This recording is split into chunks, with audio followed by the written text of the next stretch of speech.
आगामी 11 जून बुधवार जगन्नाथ देवेर स्नानयात्रार पवित्र पुण्यतिथिते भूलेও खाबेन ना এই তিনটি খাবার, তাহলে জীবনে নেমে আসবে চরম বিপত্তি, দুর্ভাগ্য ও অর্থকষ্টে ভুগতে হবে সারা বছর। নমস্কার বন্ধুরা, রিঙ্কু রায় ব্লগ চ্যানেলে আপনাদের সবাইকে অনেক অনেক স্বাগত। আশা করছি বন্ধুরা আপনারা সকলেই ঈশ্বরের কৃপায় অনেক ভালো আছেন এবং সুস্থ আছেন। বন্ধুরা, আগামী 11 জুন বুধবার পালিত হবে প্রভু জগন্নাথ দেবের স্নানযাত্রা। জ্যৈষ্ঠ মাসের পূর্ণিমা তিথিতে পালিত হয় জগন্নাথ দেবের স্নানযাত্রা। সনাতন হিন্দু ধর্মে এই স্নানযাত্রার বিশেষ গুরুত্ব ও মাহাত্ম্য রয়েছে। বিশেষত জ্যৈষ্ঠ মাসের পূর্ণিমা তিথিতে পালন করা হয় এই জগন্নাথ দেবের স্নানযাত্রার মহোৎসবটি। শাস্ত্র মতে মানা হয়ে থাকে যে এই দিনে অর্থাৎ এই জ্যৈষ্ঠ মাসের পূর্ণিমা তিথিতে শ্রী জগন্নাথ দেবের আবির্ভাব হয়েছিল। তাই এই দিনটি জগন্নাথ দেবের জন্ম উৎসব তথা স্নানযাত্রা হিসেবে পালন করা হয়। রথযাত্রার ঠিক 15 দিন আগে স্নানযাত্রা উৎসব পালন করা হয়। এই সময় জগন্নাথ, বলদেব ও সুভদ্রা দেবীকে মন্দিরের গর্ভগৃহ থেকে বের করে নিয়ে এসে স্নানবেদিতে রাখা হয় এবং 108 ঘড়া জল দিয়ে স্নান করানো হয়। তাই এই দিনটি খুবই গুরুত্বপূর্ণ। এই দিনে ভগবান জগন্নাথকে দর্শন করলে সকল পাপের নাশ হয় এবং বিশেষ পুণ্যফল লাভ করা যায়। বন্ধুরা, আজকের ভিডিওতে আমি আপনাদের জানাবো জগন্নাথ দেবের স্নানযাত্রা কবে পড়েছে, স্নানযাত্রার পূর্ণাঙ্গ সময়সূচি এবং জগন্নাথ দেবের স্নানযাত্রার পূর্ণ পবিত্র দিনটি আপনারা কিভাবে পালন করবেন। এছাড়া এই পবিত্র ও পূর্ণ তিথিতে কোন 3টি খাবার আপনারা ভুলেও গ্রহণ করবেন না, এ বিষয়ে বিস্তারিত জানাবো আজকের ভিডিওটির মাধ্যমে। তাই আজকের ভিডিওটি খুবই গুরুত্বপূর্ণ হতে চলেছে।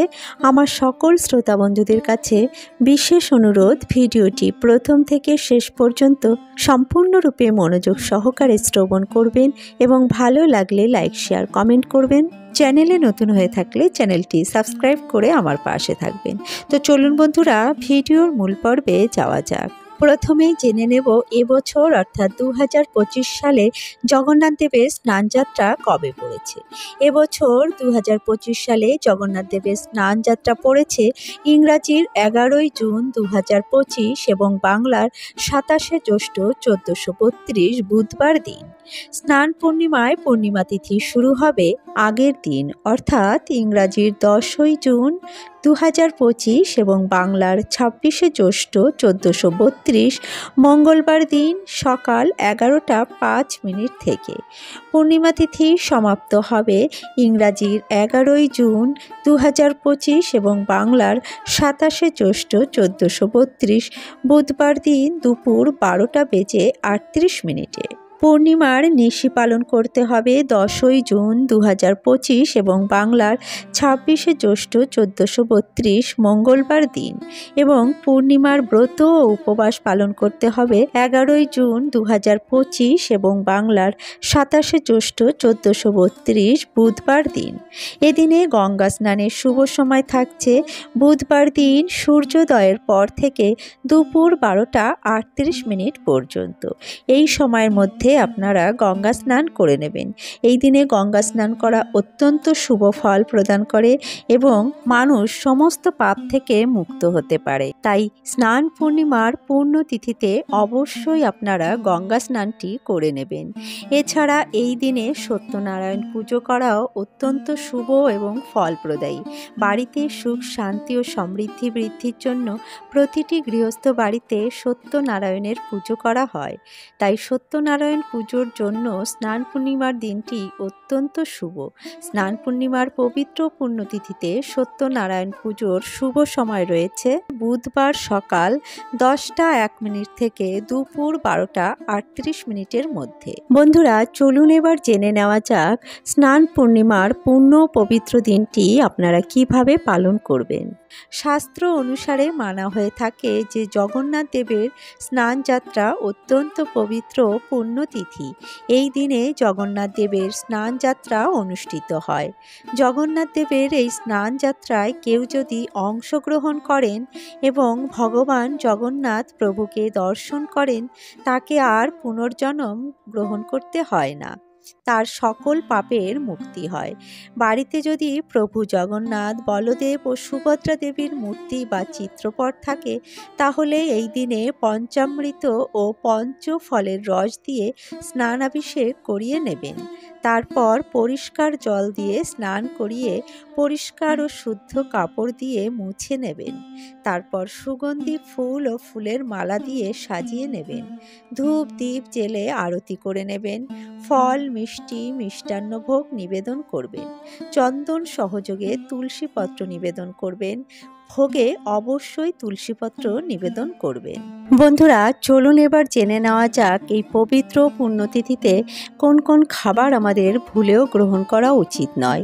এই দিনটি অত্যন্ত পবিত্র পুণ্যতিথি।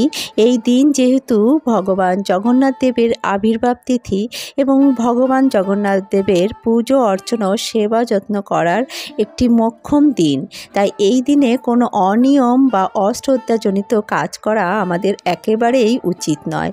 তাহলে কিন্তু আমাদের জীবনে নেমে আসতে পারে চরম দুর্ভাগ্য, অশান্তি, কলহ ও রোগ জ্বালা যন্ত্রণার শিকার হতে পারেন। তাই আজকের দিনটিতে আপনারা অন্তত এই খাবারগুলি ভুলেও গ্রহণ করবেন না। চলুন জেনে নেওয়া যাক কোন কোন খাবার আপনারা খাবেন না। সর্বপ্রথম যে খাবারের কথা বলবো তা হলো বন্ধুরা আমিষ জাতীয় খাবার।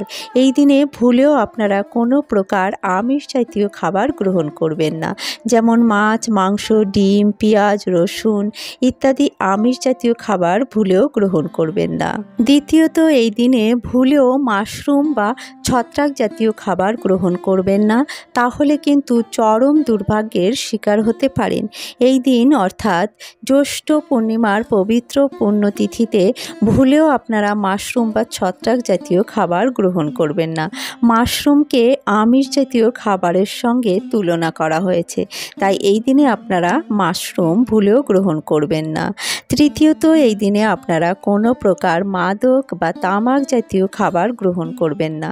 স্নান পূর্ণিমার পবিত্র পুণ্যতিথিতে মাদক জাতীয় বা কোনো প্রকার নেশা জাতীয় দ্রব্য গ্রহণ করা একেবারেই উচিত নয়। এতে কিন্তু জগন্নাথ দেবের কৃপা ও আশীর্বাদ থেকে বঞ্চিত হবেন এবং পাপ মুক্ত হওয়া থেকে আপনারা বঞ্চিত হবেন। তাই এই দিনে কোনো প্রকার আপনারা নেশা জাতীয় দ্রব্য গ্রহণ করবেন না। এই দিনে বাড়িতে যদি কোনো গরিব, দুঃখী, ভিখারি বা অসহায় ব্যক্তি আসেন, তাহলে তাকে খালি হাতে ফেরাবেন না। আপনার সাধ্যমতো অবশ্যই তাকে কিছু দান করবেন এবং সম্ভব হলে অবশ্যই তাকে কিছু খাদ্য গ্রহণ করাবেন, কারণ এই দিনে খাদ্য অর্থাৎ অন্ন ও বস্ত্রদানে মহাপুণ্যফল লাভ করা যায়। এছাড়া এই পবিত্র পুণ্যদিনে গঙ্গা স্নান অত্যন্ত শুভ পুণ্যফল প্রদান করে। এই দিনে সম্ভব হলে অবশ্যই আপনারা গঙ্গা স্নান করবেন। এই দিনে গঙ্গা স্নানে সর্বপাপ ক্ষয় হয়, মনুষ্যের বিষ্ণুলোক গমন হয় এবং অক্ষয় পদ প্রাপ্ত হয়। এছাড়া এই দিনে বেশি বেশি করে হরিনাম জপ করার চেষ্টা করবেন, ভাগবত গীতা পাঠ করার চেষ্টা করবেন অথবা শ্রবণ করবেন এবং অবশ্যই যে কোনো মন্দিরে গিয়ে ভগবানের দর্শন করবেন। বন্ধুরা, স্নান পূর্ণিমার পবিত্র পুণ্যতিথিতে আর কিছু করুন বা না করুন, এই দিনে অবশ্যই যে কোনো জগন্নাথ দেবের মন্দির অথবা পার্শ্ববর্তী ইস্কন মন্দিরে গিয়ে প্রভু জগন্নাথ দেবের দর্শন করুন এবং প্রভু জগন্নাথের স্নান যাত্রা দর্শন করুন। এতে আপনার সমস্ত পাপের নাশ হবে এবং মহাপুণ্যফল প্রাপ্ত হবে এবং জগন্নাথ দেবের অশেষ কৃপা ও আশীর্বাদ লাভ করতে পারবেন। তো বন্ধুরা, আজকের ভিডিওটি এখানেই শেষ করছি। আশা করছি ভিডিওটি আপনাদের সমৃদ্ধ করেছে। ভিডিওটি ভালো লাগলে অবশ্যই একটি লাইক করবেন এবং অন্যান্য বন্ধুদের সাথে ভিডিওটি শেয়ার করবেন, যাতে তারাও ভিডিওটি পেয়ে উপকৃত হয়। আর প্রভু জগন্নাথের ভক্ত হয়ে থাকলে জয় জগন্নাথ লিখে একটি কমেন্ট করবেন। চ্যানেলে নতুন হয়ে থাকলে চ্যানেলটি সাবস্ক্রাইব করে আমার পাশে থাকবেন এবং পাশে থাকা বেল আইকনটি প্রেস করে রাখবেন, রাখবেন, তাহলে আমার প্রতিদিনের নিত্য নতুন ভিডিওগুলির নোটিফিকেশান আপনারা পেয়ে যাবেন। বন্ধুরা, ভিডিওটি সম্পূর্ণ দেখার জন্য আপনাদের অসংখ্য ধন্যবাদ। আসছি পরবর্তী একটি নতুন ভিডিও নিয়ে। ততক্ষণে আপনারা ভালো থাকবেন, সুস্থ থাকবেন।